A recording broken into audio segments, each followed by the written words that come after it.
सच क्या है? क्या वाकई नगमा और आवेश का रिश्ता खत्म हो चुका है, या इसके पीछे कुछ और ही कहानी चल रही है जिसे लोग धीरे धीरे समझने लगे हैं? आज हम बात करेंगे एक ऐसे रिलेशनशिप की जो बाहर से परफेक्ट लगता था लेकिन अंदर से काफी कॉम्प्लिकेटेड था। और अब जो चीजें सामने आ रही हैं वो इस पूरे मामले को और ज्यादा शॉकिंग बना देती हैं। नगमा और आवेश का रिश्ता कोई नया नहीं था। ये दोनों काफी लंबे समय से एक दूसरे के साथ जुड़े हुए थे और कई लोगों को लगता था कि ये दोनों आखिरकार शादी तक पहुंचेंगे। लेकिन पिछले कुछ समय से चीजें बदलती हुई दिखने लगी थीं, खासकर तब जब आवेश की बर्थडे पार्टी में नगमा नजर नहीं आई। वहां उसकी फैमिली थी, उसके दोस्त थे, लेकिन नगमा का ना होना लोगों को थोड़ा अजीब लगा और यहीं से ब्रेकअप की बातें शुरू हो गईं। जब आवेश से इस बारे में सवाल पूछा गया तो उसने सीधा जवाब देने की बजाय कहा कि इस टॉपिक पर वो आराम से बैठकर बात करेगा। यही वो पॉइंट था जहां लोगों को लगने लगा कि कुछ तो गड़बड़ जरूर है, क्योंकि अगर सब ठीक होता तो इतनी हिचकिचाहट नहीं होती। लेकिन असली ट्विस्ट तब आया जब दो ऐसे लोग सामने आए जिन्होंने इनडायरेक्ट तरीके से इस पूरे मामले पर बात की। पहली थी कुनिका, जो इनके साथ एक शो में नजर आ चुकी हैं, और दूसरी थी राखी सावंत।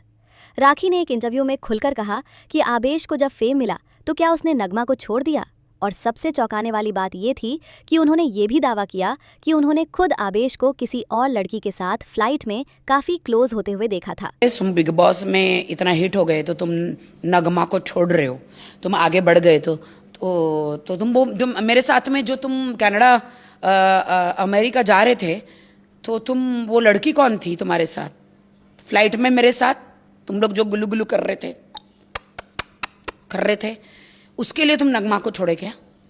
आवेश मारूंगी। हाँ, अगर ये बात सच है तो ये सिर्फ एक ब्रेकअप नहीं बल्कि ट्रस्ट का बहुत बड़ा इशू बन जाता है, क्योंकि इतने सालों के रिश्ते के बाद अगर कोई पब्लिकली किसी और के साथ क्लोज हो रहा है तो वो साफ तौर पर डिसरिस्पेक्टफुल लगता है। इसी बीच सोशल मीडिया पर भी कई ऐसे संकेत मिल रहे थे जिनसे लग रहा था कि नगमा इस रिश्ते में ज्यादा इन्वेस्टेड थी।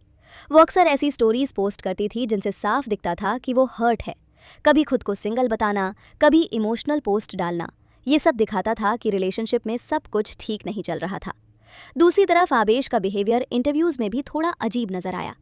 एक इंटरव्यू में जब मजाक में उसके बारे में ऐसी बातें कही गईं जो उसकी लॉयल्टी पर सवाल उठा रही थीं, तो उसने तुरंत उसे क्लियर नहीं किया बल्कि हंसकर टाल दिया। ये एक छोटा मोमेंट था, लेकिन इससे काफी कुछ समझ में आता है कि वो चीजों को कितनी सीरियसली ले रहा था। एक और इंटरव्यू में आवेश ने खुद बताया कि उसे कमिटमेंट से डर लगता है और जब भी चीजें सीरियस होने लगती हैं तो वो पीछे हट जाता है। उसने ये भी कहा कि वो नगमा को खोना नहीं चाहता था, इसलिए उसने लंबे समय तक रिलेशनशिप को क्लियर नहीं किया। लेकिन यहाँ पर सवाल ये उठता है कि अगर आप किसी को खोना नहीं चाहते तो क्या उसे सालों तक कंफ्यूजन में रखना सही है? इसी दौरान कुछ और लोगों ने भी ऐसे बयान दिए जिनसे ये साफ लगने लगा कि ये सब सिर्फ पुरानी बातें नहीं हैं, बल्कि हाल ही में भी कुछ ऐसा हुआ है जिससे ये रिश्ता टूटने की कगार पर पहुंच गया।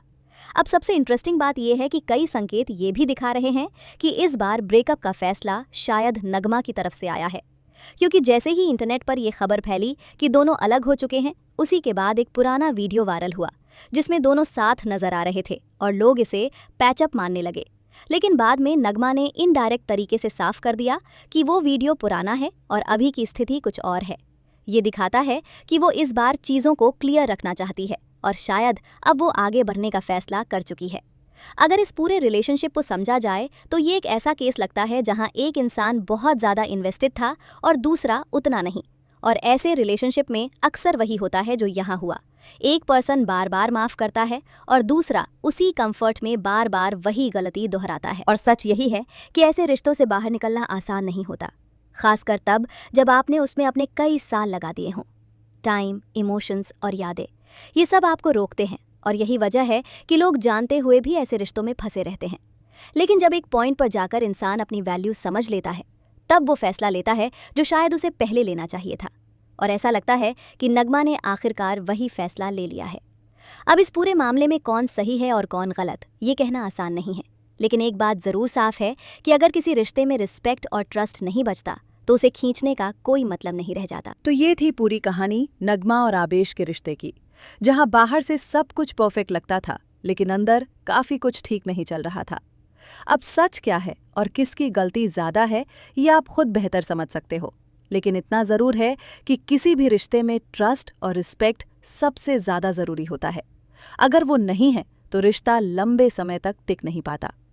आपका इस पूरे मामले पर क्या ओपिनियन है, नीचे कमेंट्स में ज़रूर बताना। मैं हर कमेंट पढ़ता हूँ। अगर आपको ऐसी ही रियल और अनफिल्टर्ड स्टोरीज पसंद है तो वीडियो को लाइक करना और चैनल को सब्सक्राइब करना मत भूलना, क्योंकि यहाँ आपको मिलती हैं ऐसी ही लेटेस्ट अपडेट्स और डीप स्टोरी ब्रेकडाउन्स। मिलते हैं अगली वीडियो में, तब तक के लिए टेक केयर और स्टे अपडेटेड।